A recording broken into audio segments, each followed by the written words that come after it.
Guys, great to have you here tonight. Thank you for being with us. We've got Fred Eaves, 2015 NSCA High School Strength and Conditioning Coach of the Year.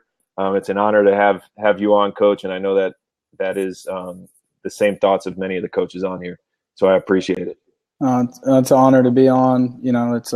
I'm surprised anybody wants to hear what I have to say half the time. So, definitely an honor to be on. Absolutely. Thank you, Coach. We're going to start with my question, Coach. Could you just explain how you got to where you are today? Maybe explain your situation a little bit and how you got there. Sure. Man, I really like when I spoke at the Play Summit a couple weeks back, I think Mark Oyama said it best. He said, you got to be willing to do what others aren't willing to do. And that's kind of why I got to where I'm at, is I was willing to, work third shift and not sleep and GA and go coach football at a high school at the same time and just be willing to push myself outside of any type of comfort zone whatsoever. And, I always knew I wanted to be a high school guy, and I used the collegiate level to just help me be a better high school guy. And everything I did was very calculated to be to where I'm at today. Now I tell the story about at my first job that was like $1,200 a year for working crazy hours. That I used to sit in the weight room and say, hey, this would be really cool if they paid me full-time salary to do this one day. And now I do that. So, now I'm, in charge of a K through 12 wellness program at Battleground Academy, and I have a staff and, a lot to manage now. So it's kind of a different animal than what I ever thought it would be. But yeah, that's kind of just a little bit about what we do there. Awesome. Thanks, Coach. The next question is going to come from Gary Schofield. He said he saw that on one of your upcoming talks is the 10 greatest mistakes you have made as a strength and conditioning coach. Could you give us one or two of those, or however many you want to give? Tell Gary I cut that down to 5 because I only made 5. There you go. I didn't make 10. No, Kevin Vanderbilt, I'm stealing that from Kevin because I decided it would be a better presentation if I did 5. But really, the first one that I think about with that is I spent way too much time comparing myself to others to begin with, instead of being focused on me and my personal growth, going and visiting other weight rooms and comparing myself to what they were doing. And I think there is some value in that. But I think you can't get too caught up in that. Really it should be about your kids. It should be about your own personal improvement each day. And because someone may have resources or this, that, and the other that you don't have, you shouldn't compare yourself to that. Is your program moving forward to the next day better than it was the day before? But that's the number one that I'm starting with, is I just spent way too much time comparing myself to others. Excellent. Thanks, Coach. Next question is coming from Andrew Picardo. We talk about sports psychology on here quite a bit with the last few coaches that we've had. What type of psychological traits do you try to cover with your athletes? Sure. Of course, it's hot now. Everybody's doing it, but growth versus fixed mindset is one of the big things, I think, for these kids. We look at the psychological side of things. They don't know how to goal set, and that's part of the psychological part, because if they don't learn how to do that, they're setting themselves up for failure down the line. So we always talk about, we start with the law of the ladder, take each step to get to the next step. Law of the harvest, you reap what you sow. And we take those two things to set tangible, attainable goals for these kids. So I think goal setting is a huge part of that. Growth versus fixed mindset. We do get into some actual visualization stuff and kind of rehearsal, where they actually may write a script of what it feels like during a game. That's kind of the higher level stuff we'll get into. But we try to stay pretty basic. I'm not going to church it up for you, because, I've got 32 minutes 3 to 4 times a week. So every 8 days we do get the long 75-minute block, and that's where we put a lot of that in. Excellent. And thanks, Coach. You said on the side a quote that he has of yours is, your self-worth is not tied to your performance. I think that's a great quote. Absolutely. Wanted to point out. From Coach Girton, can you explain a little bit about your setup with your APRE and how that works in with your lifts? Sure. We recently changed our APRE. As I went forward with it, I wasn't a huge fan of taking those kids to failure that are, multi-sport kids that are under a lot of stress. So we kind of changed the last 3, instead of it being the adjustment set where we hit to failure, that's now an RPE set for us. So they'll do, like, say if it's APRE 5 for us, they'll do what they believe is their 5 rep max for that day. And then they have to ask themselves a question: did I have anything left in the tank? Did I have 1 rep left? Did I have 2 reps? Did I have multiple reps? We try to keep it simple for them. And then from there, they've got an adjustment chart, just like you would have if you went to failure, that tells them how much weight to add depending upon how they feel that last set went. And that would be in that day, or in the next day would be their final set? No, it would be in that day. Excellent. Yeah, it would be set 5, going set 5 to set 6. So set 5 would dictate what you do on set 6. Awesome. I hope that answered what John was looking for there, and I can go deeper on that if we need to. He said, yeah, so that's perfect. Okay. Coming from John as well, how has your youth programs changed, maybe over time or maybe recently, however you want to break that down? We're doing something. It's gotten better. When I first got there, it was nothing. No, I think just getting everyone in my department on the same page was huge. So going from, it was very, when I first got there, it was all about playing sports. That's it. And it was very specialized because that's what the guy at the lower school level felt like they should be doing at that age. So it's been a real paradigm shift for him to go into just basic movements and basic movement quality and making sure that they can manipulate their own bodies and just teaching basic skills. Excuse me. The echo is getting to me a bit. The basic skills of, kicking, things like that. So instead of just turning them loose, we're actually trying to, I think in the end, just the instruction's gotten a lot better. It's not that the guy down there wasn't capable. It was just laying it out for him to say, hey, this is the manner in which we need to do this. Excellent. Thank you, Coach. Coach Curtin, I got a front slash, not a backslash, just so you know, on that next question. From Ed Smith, he wants you to explain, please, a bit about your running programs you use with your athletes. I'm not sure if he's looking for conditioning or if he's looking at speed there. Maybe, Ed, if you can clarify, well, Coach, if you want to give us just a rundown of what you might be doing, if he's looking for something different. That was going to be my question too. All right. Ed, you can call in or type in your question or whatever you want to do. Either way, I'm fine with it. I'm sure Coach is as well. Yeah.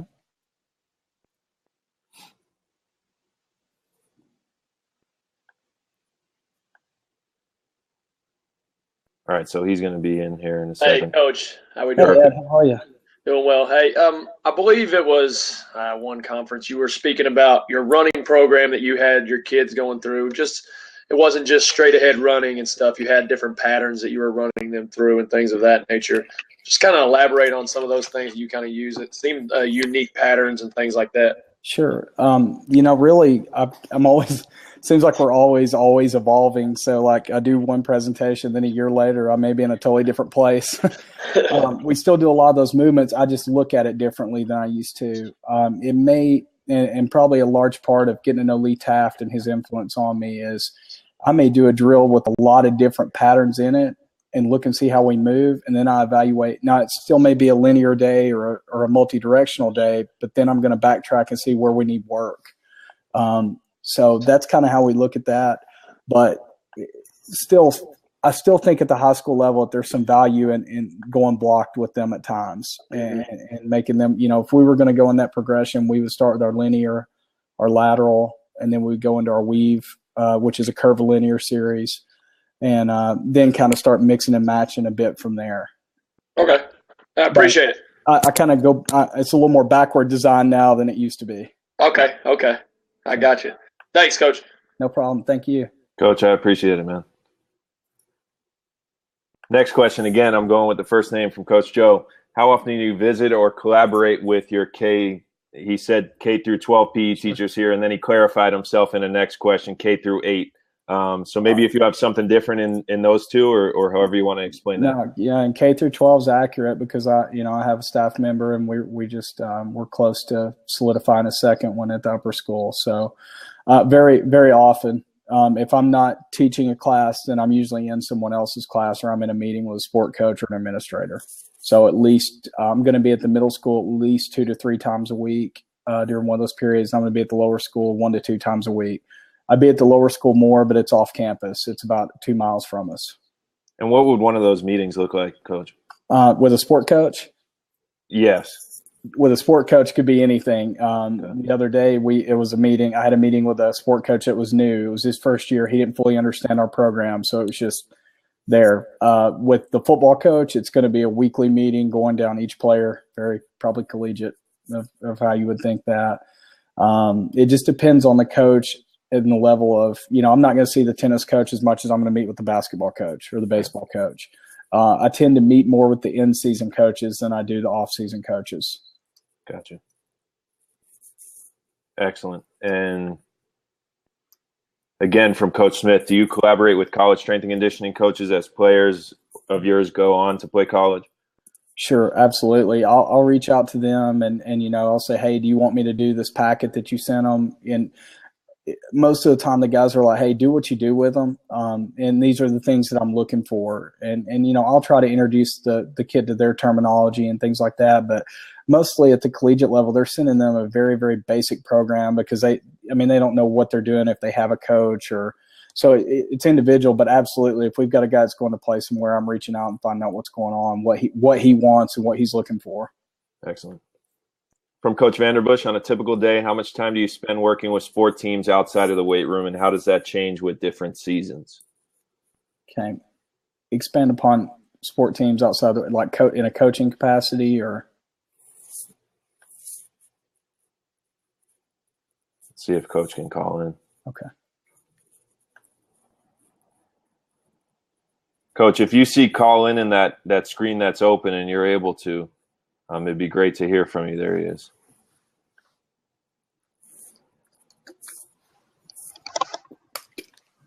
Hear me? Oh, Coach. Yeah.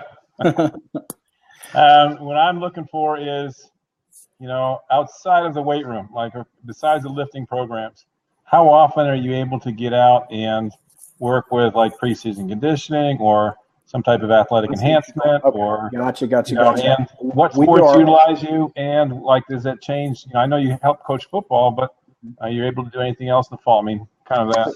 We do our athletic enhancement in our school schedule. That's where that comes. But yeah, the winter is going to be the time because the fall I'm locked down with football, and then in the spring I'm in there by myself because my assistant's in baseball. So I won't get out as much during the spring or the fall, but the winter will be a time that I do go to a lot of basketball practices. I don't work with them there per se because we do all of our lifting and movement work during our class schedule. But what percentage of your sport teams will actually say either I want you to run the preseason conditioning or I want you to be a part of help my kids with agility, that type of thing? Or is it just they get that small piece within your class during the day? Yeah, they get the small piece within class, but we write their preseason conditioning for them. So each coach gets the plan of and they'll have one of their coaches implement it out on the field if we're not out there. So are there any teams that you actually get to go out and do the conditioning with? Football. Okay. Other than football, no. Okay. That's it. Answer it, Coach. Now, conditioning, here's the thing with conditioning at my school. 85% of my kids are 2-sport athletes, 75% are 3-sport athletes. So my kids are in pretty good condition year round. And if they are playing 2 sports, they're probably playing a club sport too. So we tend to err on the side of caution with conditioning with them. They'll have a base if it's a football guy. There's that switch over when he goes into basketball, but we're not going to – it's going to kind of be a natural thing because we're hoping that they're not getting to basketball until December. Well, I was just wondering because, in our situation, I get to work with football, girls basketball, boys basketball in terms of conditioning. The other sports, just kind of, I'm busy in the weight room after school with football in the off season, that type of thing. I don't really get out and do much more than just that small section of time I have for athletic enhancement. So I just wondered whether you had more time for, because you have all these interns and assistants and all that kind of stuff, whether you – just because they're interns doesn't mean I'll leave them in there. Whether you got time where you can actually, work on, some type of, developmental type things with your different teams, or it's just you give them the program, they run it. I would say in the next year to two, if everything goes as planned, then I won't be in a sport anymore, most likely. And at that time, I'll spend a lot more time roaming around in the afternoons, depending upon where our staffing's at. But right now, we're not there. All right. That's it. Good to see you, Coach. Yeah. Appreciate it, Coach. I got to kick him out there. All right, here's a question that kind of goes along with that from Coach Greer. How many times do you typically see all your sports during a week? We see everybody every week. Okay. Every day? We have a 4-day schedule and a 3-day schedule. If it happens to be a kid that I don't have in class and they're in season, they'll have a 2-day schedule. Excellent. Thank you. Questions from crazy rotating thing. Sorry. It's awful. This question's coming from Kyle. Can you take us through your setup for your Block Zero and Wildcat and how you look at grades, ages, exercises, sets, reps, etc.? That's a pretty deep question. That may be me sending you some stuff, but I mean, we're going to teach them the basic stuff when they come into our Block Zero program. The first thing we're going to do is evaluate how do they move. Do they have relative body strength? It's really not complicated, I guess, is what I'm trying to get at with that. Cool. Then from there, we look at, once again, it goes back to how do they move? Can they move their own body weight? Once they can do those things, the overhead squat is a great indicator for us. And once they can overhead squat efficiently, they can do push-ups, they can do chin-ups, we can lunge properly, we can control our own body, we move well, then we start looking at progressing into our white program. If you're looking at, and then from each program, there are kind of little landmarks, but they're very individual per kid, where they're at physiologically, whether it's a kid because I've got, tell the story of I've got one 15-year-old that's 6'1", 220, and I've got another 15-year-old that's, 5'1" and 89 pounds. So it depends on where they're at and what their landmarks are at that age and for their physiological age. Yes, sir. Thanks, Coach. And I just dropped your Twitter account here, so that might be one easy way of getting in contact. I'll send him that and kind of how it lays out. Excellent. Thank you, Coach. Again, going back to Andrew Picardo, that question might not have come up, but I can already guess what the question was. It was regarding Olympic weightlifting movements. Sure. And could you talk a little bit about that or maybe what derivatives you use to develop power in your athletes? Yeah, I mean, we pretty much use all the derivatives. I don't do a lot of catching full cleans anymore, catching the heavy power clean. We catch light cleans. We do heavy pulls. We dumbbell snatch. Pretty much any derivative you can think about, we do. And once again, it's the reasoning behind that. I deal with someone who's in season most of the year. So if I can take away some of the risk and still, get a good benefit from it, that's what I'm going to do. I've also got 30 to 32 minutes with them. So I want to spend less time having to be as technical with them. And once I take the catch away, it's not as technical.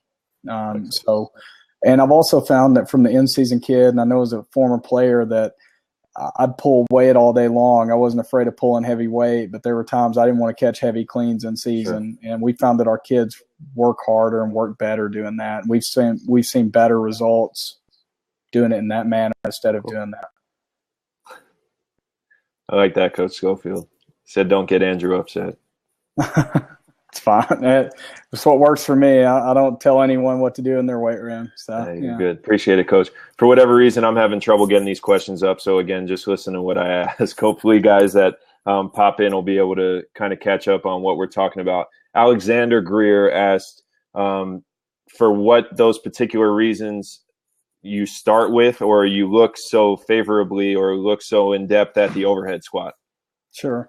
Well, I mean, initially when I see a kid overhead squat, it tells me a lot about him. It tells me, are there ankle issues there?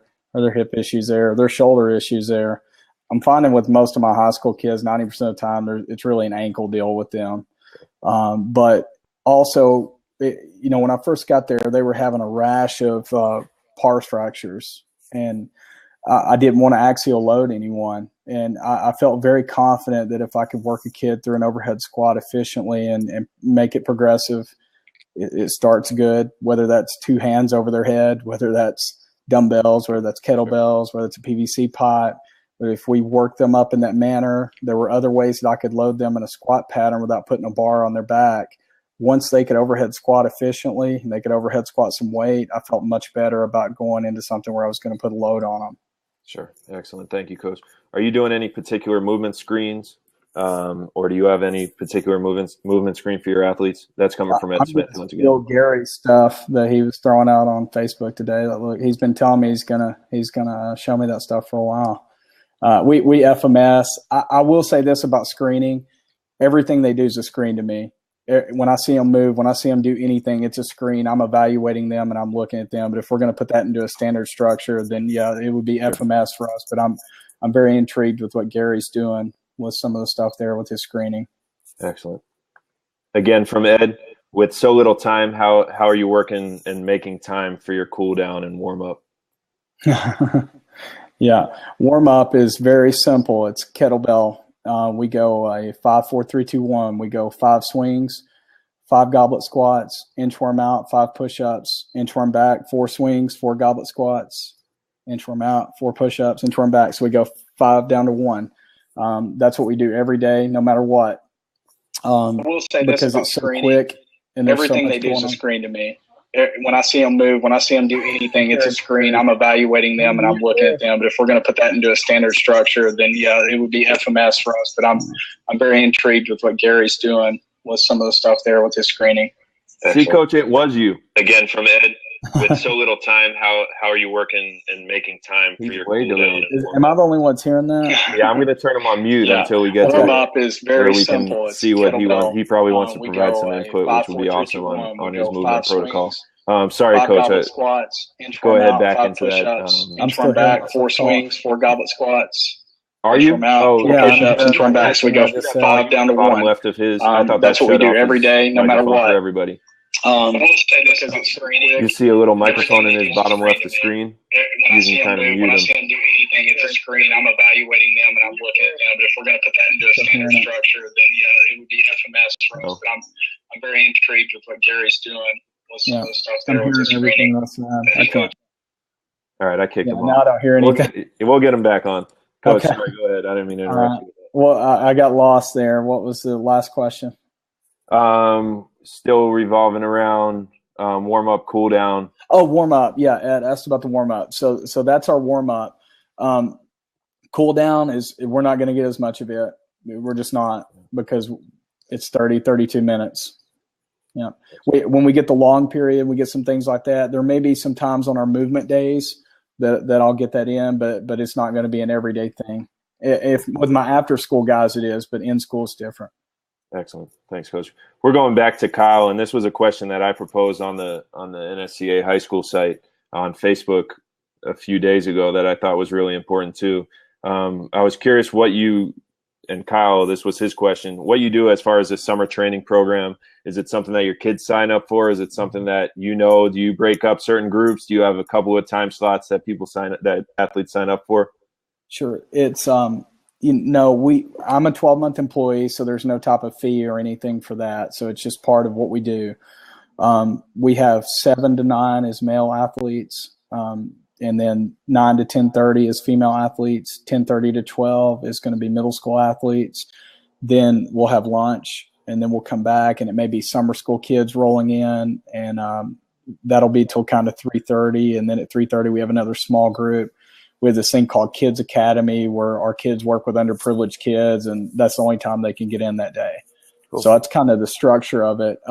Every sport, we break it up. Luckily, I've had enough staff that all of our freshmen are on the turf. They're not in the weight room at the same time. They're totally separate. But it's gotten so big that after this year, we're probably going to break it into their color levels and start looking at rolling some different times. So I'll have a totally different answer come this time next year. Cool. Still sticking with advice, Rob was wondering, what stories do you have working with administration to create your position, or maybe some advice for some young coaches or some experienced coaches that are trying to create a full-time position or try to create any position at all? Sure. I think everything starts with relationships, everything. So one, you've got to demonstrate your value, and then it depends on your school setting, what that is. In a private school setting, that's going to be demonstrate your value to the kids. The kids go home and talk about the great experience they have. The parents are excited about that. The parents are on your side. Coaches are on your side. Parents and coaches are on your side. Administrators tend to get on your side. And, if your program's high performing, administrators seem to, do a really good job of honoring that at most of the places that I've been. And then I think, once again, making those connections with that administrator, whoever that person is, you need to get to know them, and you need to develop a relationship with them. And you need to be able to also, it doesn't need to always be about you and your program. They've got to see you at the arts. They've got to see you at theater. I guess to you that you're really about everyone else in the school, and that kind of gives you a different, just a different perception of you on campus instead of the weights coach. I'll put that. Of course, yeah. You know, when you're a guy that shows up to all those things, and I always say one way to do that is when I walk in at a department chair meeting, I'm in a shirt and tie. I look like they do. I speak their language. And I think it's important to do that. If I can't show up to a department chair meeting with shorts and, you know, a sweatshirt on, no one's going to take me seriously. So I think just some of those little things over the years have played a big part. And, you know, now it's not as hard as it used to be. It's gotten easier.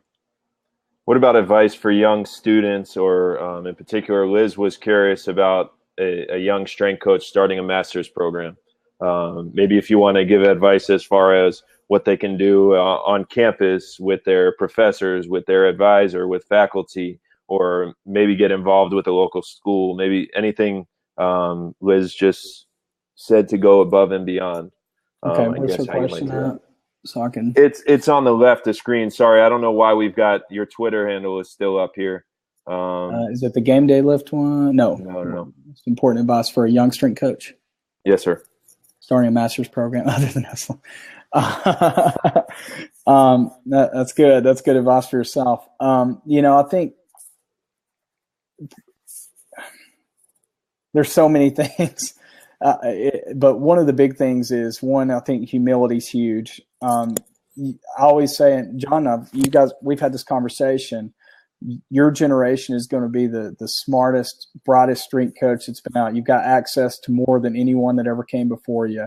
But until you put that into practical use, you know, sometimes what you read in the book's not always going to be what you get there. And I'm not poo-pooing on research. I'm not poo-pooing on science, but there's not a lot of research on the 3-sport athlete. There's just not. It's you're going to see a lot of anecdotal stuff. So it's just stay open-minded, work hard, outwork everyone else. Don't get caught up in the, you know, the generation now gets, you know, talked about being the entitlement generation. Be countercultural to that. You know, that's what I look for. My assistant got his job because he's very countercultural to that. That's not who he is. And we get a lot of interns who are entitled, and a lot of interns who think they ought to be more involved in our process of, you know, planning our programs and things like that. And I think just being humble and working really hard and continuing to hone your craft, get as much practical experience, be as diverse as you can be, but get good at something. Don't try to be okay at everything. Get really good at something so you've got your niche. Excellent. Thanks, Coach. Back to Andrew. What type of assessment testing do you do? And is there anything that you're working with peak height velocity or any sort of research in that, right? Sure. I'm not. I know Gary's looking some at the peak height velocity after he went to Europe and talked to some of the guys over there about that. Every day is an assessment for us. You know, I'm always looking at where they're at. We're looking at whether it's their conduct ratings that we're getting, what they're lifting in the weight room. We do look at long-term trends because I'm working with the multi-sport athlete that's in season most of the year. So I'm not going to lose my mind if he goes down from one week to the next. I mean, I wrote an article a few weeks back and I've seen, you know, as much as a 17% change in an athlete's top number. So, you know, it depends on their developmental level, what we're assessing, if that makes sense. So for the junior gold program guy, it may be front squat for him that day, maybe back squat for the blue program guy. Maybe overhead squat for the white program guy. It just depends on the day, but we're going to assess in the total body exercise, a lower body exercise, and upper body exercise. Movement wise, it's going to be the standard stuff that you would think that you're going to take there. Just limited time. We're not going to be, you know, it's not going to be crazy with what we do. Vertical jump assessment, things like that. Sure. And this is kind of along the same lines from Ryan Ferry. Was wondering, do you have any benchmarks that you hope to see your athletes meet before they're on to better things? You know, Matt McGettigan at Air Force and I had a long conversation about this, and I'm, you know, to me, I want to send them there. They're not going to be broken down. They're going to move well. They're going to have good relative body strength. They're going to have great technique in the weight room, and they'll be strong for what they are. But there's not a number per se if that's what we're looking for as far as benchmarks. Excellent. Thank you. To Coach Schofield's question, what he was looking to ask, if you could explain how you manage multiple programs at the same time. If you've got, I know you said that 85% are playing at least two sports. Sure. how do you handle them if you've got some athletes that are one sport athletes and they're off season most of the year? How do you look at athletes that are in different points? So to try to make it to give it as like just a clear picture as I can, I'm going to use like a specific example. So I've got a football player off season. I've got a baseball player that's in season. And I've got let's say a tennis player, whatever, another in-season player during the spring. So with the football player, we're on a 3x5 tier. So he's gonna do, and I may take that football player who's off season, who's going to be coming back after school. He may take longer rest times and only work through one tier during the class that day. I'm not going to rush him because I'm getting him back after school. So he's kind of on a different deal than everyone else. Okay, is everybody kind of good with that, you think? Makes sense. So all right. So with my in-season guy, in-season rule for them is you're doing 3 tiers because we're getting a total lower upper, posterior shoulder, posterior chain. I know he's going to get those if he gets 3 tiers in. So now let's say that going back to the off-season guy, he's got 6 sets of something. So for the in-season guy, that may be 3 or 4 sets of something. So I do a lot of volume manipulation. So it could even be something like, hey, maybe I am catching a clean with that guy because he's an offensive lineman. That's all he does. So where it maybe pulls for the baseball guy. So just essentially it's the same structure. I may just modify an exercise, and I have a whiteboard that always has the in-season sports up, and I make those modifications. So let's say that the off-season football guy is in an APRE 10, where my late in the season basketball guy, I went totally away from the tennis guy, by the way. I'll come back to him. But let's say that this is a good example of how to modify that. So my off-season football guy is APRE 10, but my basketball guy is going to sub-state. I don't need them in a high volume. So he may be an APRE 3 at that time, even though we're doing the same exercises. So we're just different periodization schemes for them. And I've got the base plan there, and then I can make the adjustments off the board with that. And I know places that do the folders and do the whole deal. I just found that this works better for us, and it's quicker and it's more efficient. Excellent. What about game day lifts? I move sessions around too. Cool.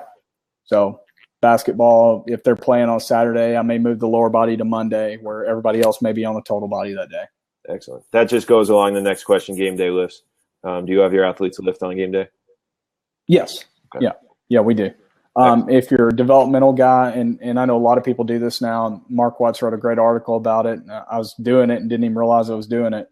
But we'll have kind of 3 different levels within those 4 blocks, and it'll be a developmental guy they've got a low intensity anyway. They've got high volume because it's very technically based. And then we'll have kind of that role player type person who's going to be in our second advanced developmental block.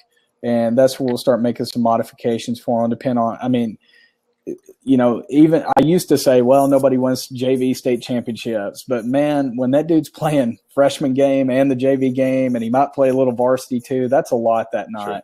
So I've started to factor all that stuff in as well and make some modifications there. And then at our advanced level, varsity level, then we're going to make a lot of modifications there, depending upon where they're at. Excellent. Thank you. Back to Joe. Do you work with your athletic trainer and track injury stats and return to play protocol? I'm sure you do. If you could just explain how that interaction goes. Yeah, it's I'm trying to be politically correct.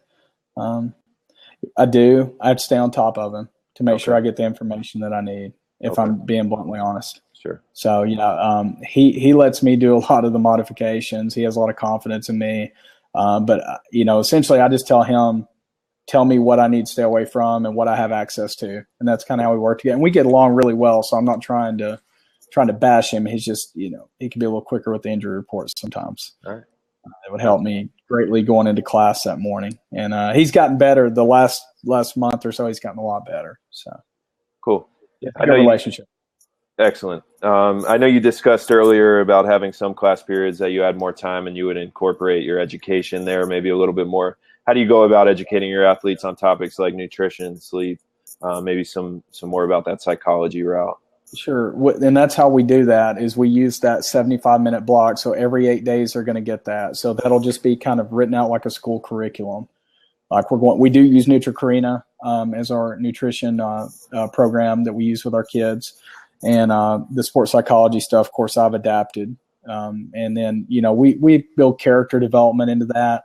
And a lot of these conversations are happening during class, during the, hey, what'd you eat this morning? Hey, we're looking at their Kindet ratings. You didn't eat breakfast or you didn't eat a full meal. And they're just saying, hey, well, what do you like to eat?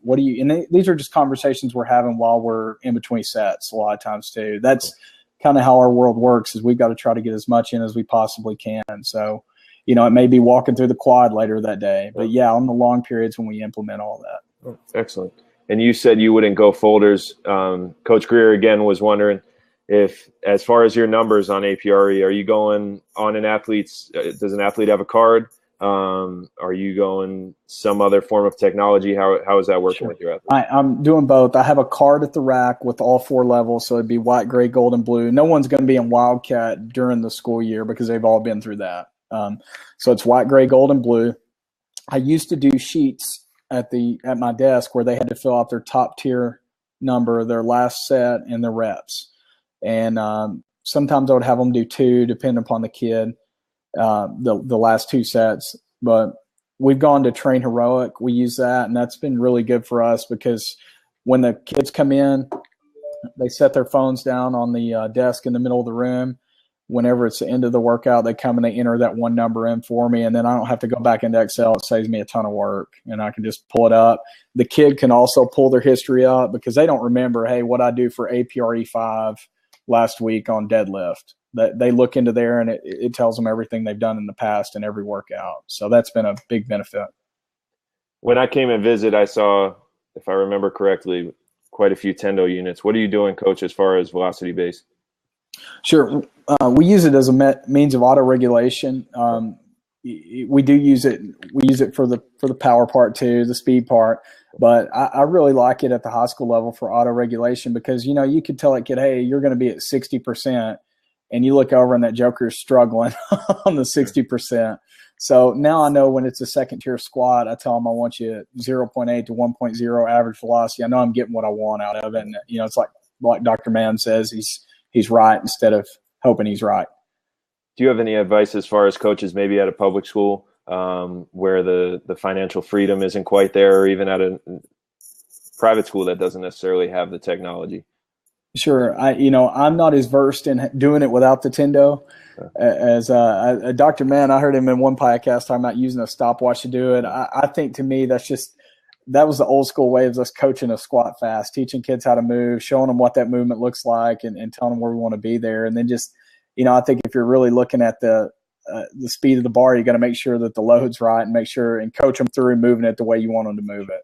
Because, even with a Tendo on, you can look at it and whether it's in that range of where you want it to be or not when they're moving the bar. So I would take a very common sense approach to it, which is what I do with most things. Cool. Back to Ed Smith. How do you handle parents trying to take their kids to their own guy down the road?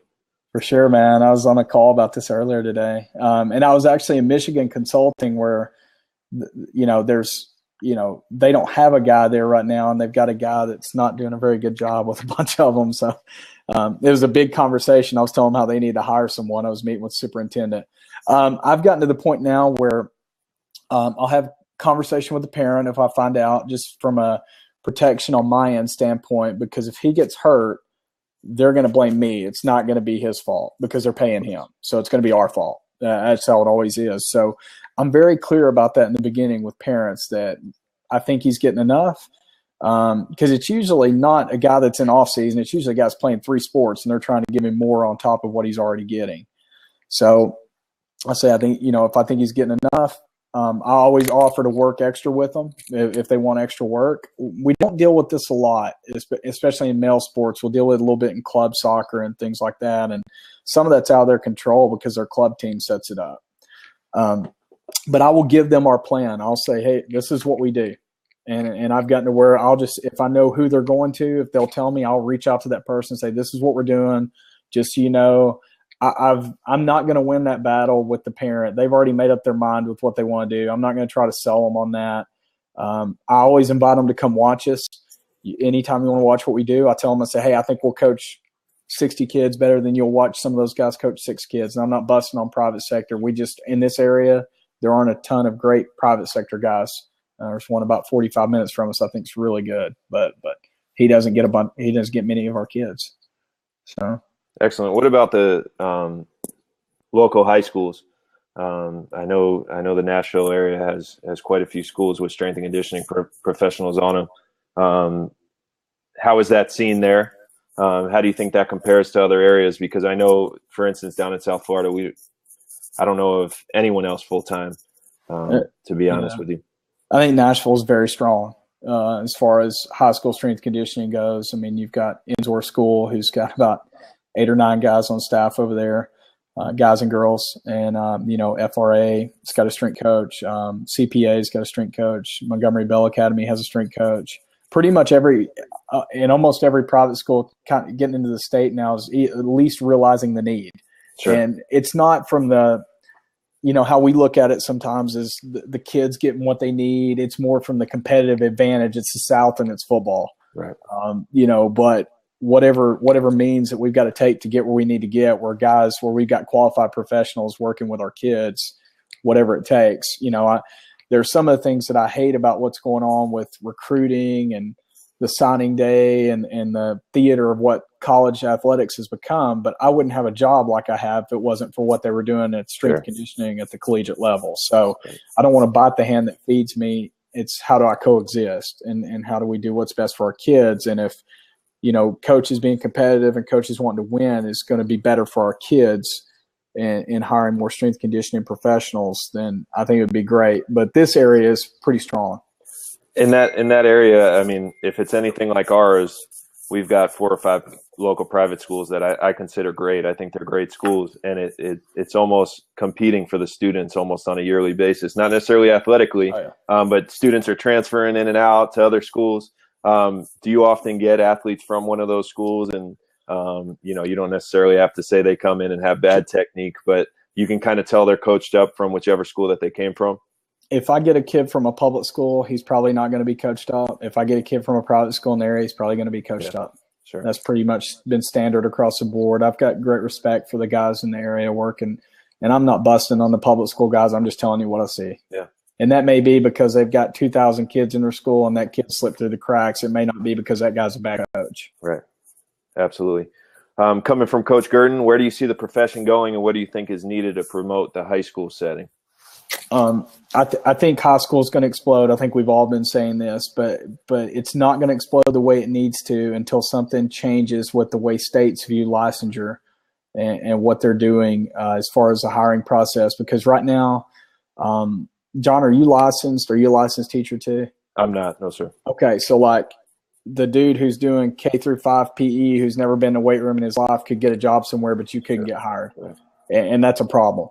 And until that changes, and the liability of that, there's just got to be a change at a higher level to get that. I don't know what the answer to that is yet. I'd be lying to you if I said what it is, but that's the answer is how do we get to the states? How do we get each individual state where, looking at and I know South Carolina with Micah Kurtz and some of those guys, they've created like a district position and they've got teachers of record who are certified in there. And that's probably the way around that. And probably I'd like to see more schools start modeling what they're doing over there to get qualified professionals in there, because it's, it shouldn't be that way. It should be people. You can't tell me that, hey, this guy's worked at 3 colleges and he's been doing this for 15 years, but someone who just got out of school with an elementary PE degree that is certified for the jobs in better position for it. And I'm not knocking those people, but it is what it is. It's a dangerous environment. It needs highly skilled people. And I know Gary always used the analogy of, you don't put the, you don't put the swim coach in the, you don't put the strength coach in there with the swim coach, or however Gary puts it. The way I always used it at our place was, I asked our head of school, hey, what's the worst thing that's going to happen in English class that day? It's like, wow, somebody's going to get their feelings hurt or get a bad grade or maybe a negative interaction. Well, the worst thing that can happen in my environment is someone dies. And you won't hire someone who's not licensed to teach English. Or you won't hire someone we'll hire someone who's not licensed to teach English. We won't hire someone who's not qualified to teach English. So why would we do anything different in the weight room? Not just any coach can go in there. You need someone who that is their specialty.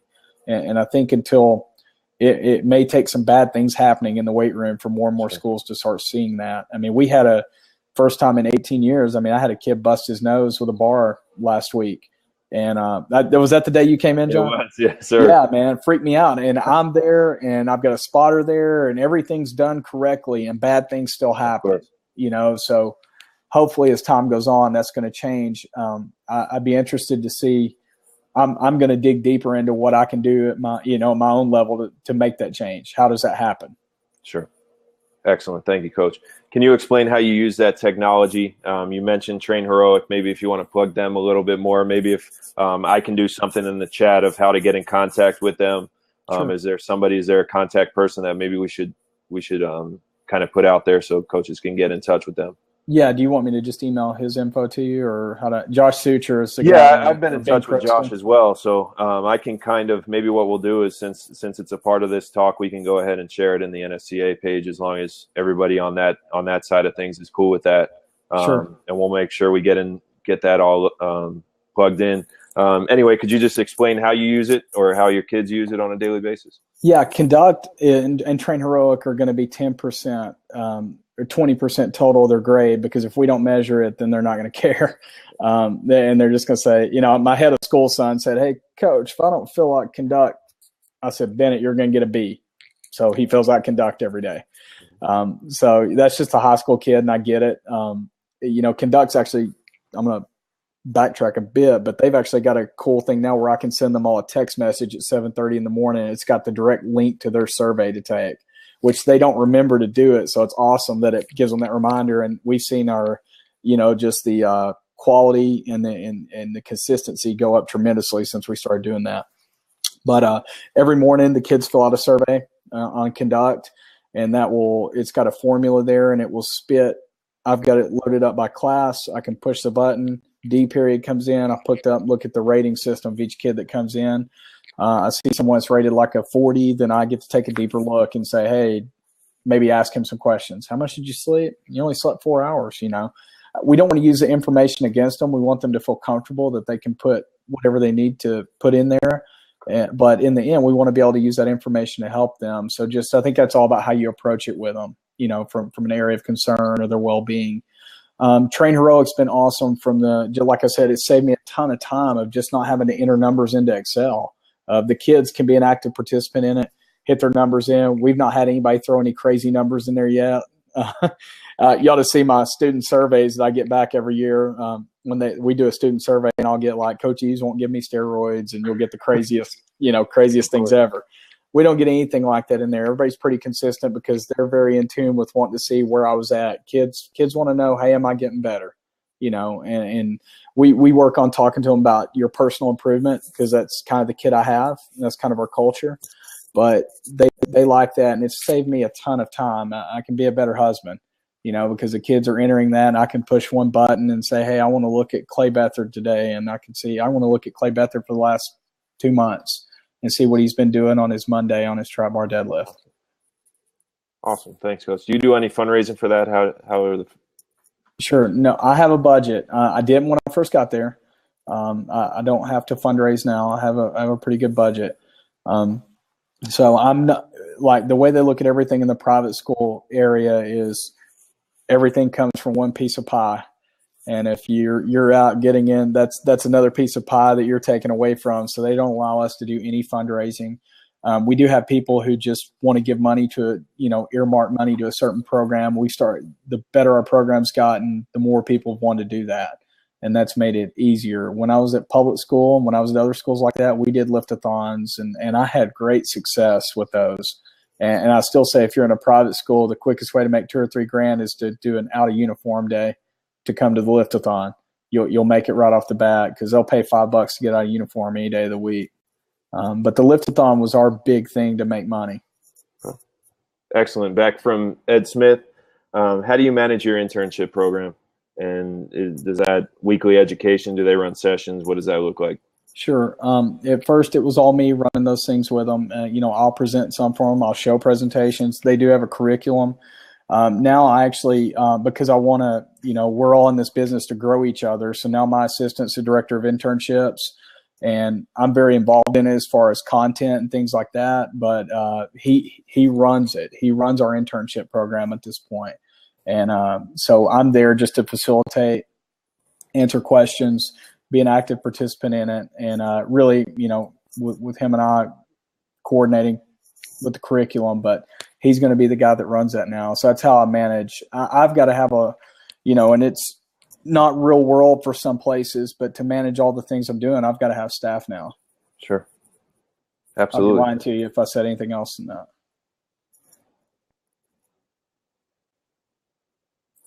Sorry, I'm looking at Andrew's.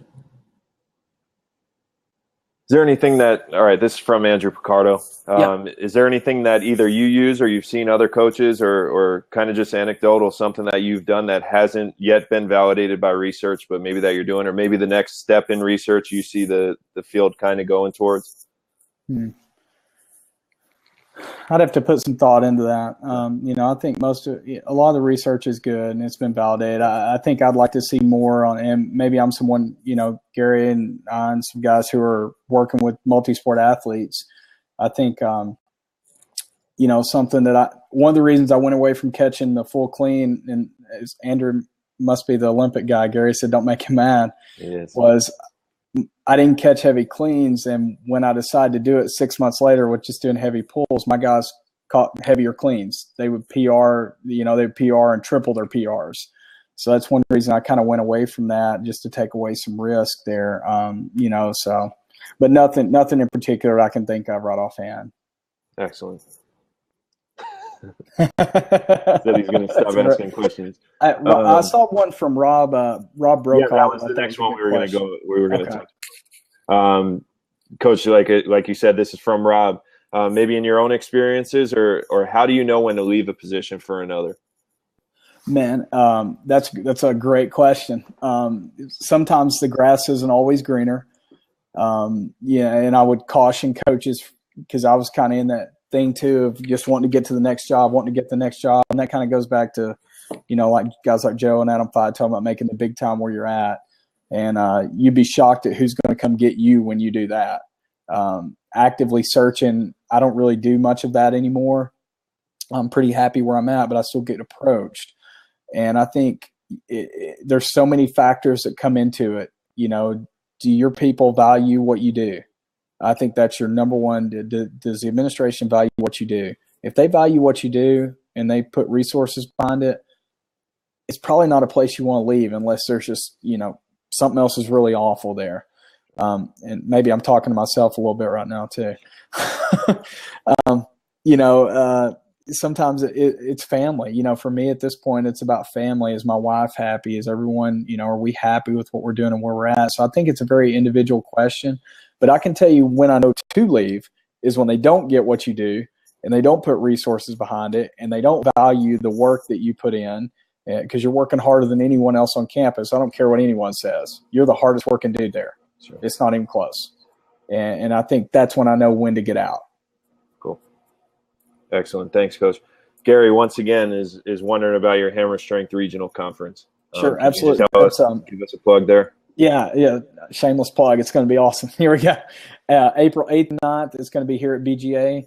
And, it's a really good lineup. We're going to have everything from sports scientists to high school guys, some great collegiate level coaches. It's going to be 2 days of just really good learning and networking. And it's going to be in our facility with the indoor turf and all the cool stuff we got there. So it's going to be a lot of fun. I think it's a great opportunity, and I think it's like $99, which is pretty cheap on the clinic side, and you'll get bang for your buck there.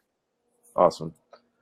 And this is going to be the last, Coach. This is the last question. This is coming from Joe, and this is usually the question that I leave with. This is a few parts to this question, but most of it's linking back to the same thing. How can we get more involved in the high school SIG? What's going to happen moving forward? Might there be regional directors?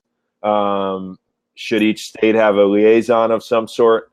And how might we be able to connect with each other across the country, whether it be at conferences, whether it be continuing on with this? What are some of your, just some advice that you have? Sure. I think attending the conferences is big. I think it's a big thing, but at the same time, I think this stuff needs to continue for when that's just not a possibility for you. So I'm talking out of both sides of my mouth right now. But there's nothing better than, John, you and I made a personal connection at Coach's Con. I got to know you a lot better. I don't think there's anything that can ever replace that personal connection, whether it's through Skype or whatever it is. But you and I have been able to sit there and hang out. This makes it a totally different experience, and you get a totally different feel for who each other is. So Gary and Kevin would be able to speak better to where is that going to go long term as the chair and the vice chair. I don't know if it's going to go to regional director. I don't have the answers to that right now. I'm pretty good about saying when I don't know something. So, but maybe those are some ideas. Those are things that we need to talk about at the special interest group level. I think something that Kevin and Gary are doing very well, trying to define who we are and what we're about. And I think that's what we've got to find first. What is this special interest group, and what are we trying to do? Excellent. Thank you, Coach. In closing, I want to know, I like to ask this, what do you see moving forward for yourself? What do you have planned? I know we spoke a little bit about your long-term plans. Sure. What does that look like? Eventually I'll go probably athletic administration. I think I'll be able to make some moves in that direction at some point and still keep a foot in this because, and a large foot, not just a hangout once a day. But I think eventually that's what I'll do. I think and I look at it like it's not a power thing for me. It's not a money thing. It's about, okay, I've been able to influence a lot of our sports programs. What's that next stage in my life where I can influence at a higher level, and that I can coach coaches, and that I can influence, just on a deeper level with everyone in the athletic department. So that's kind of how I look at that, and look at that as a new challenge down the road. But I love what I do, and I love my kids, and, you don't want to get too far away from that. I think that's all the other stuff that you deal with in the day. The best part of it's the 32 minutes that I get with those knuckleheads. Absolutely. Well, hey, Coach, I appreciate it. I think we ran exactly an hour, which is pretty impressive. That's going to be the last question we have. Just wanted to thank you again. I don't know if you're able to read what's going on in the chat, but I know everybody is just so thankful for having you. I spoke with Coach Eaves before, so what we're going to do, we're going to hang out for 10, 15 minutes after if you're still down for that, Coach. And coaches can call in, give Coach some of your thoughts about how it went, give me some of your thoughts of how it went, how we can keep improving this. So thanks a lot, Coach. Thank you, guys. I appreciate you guys taking the time. I know it's a busy world. We got a lot going on, so I really appreciate it. Yes, sir.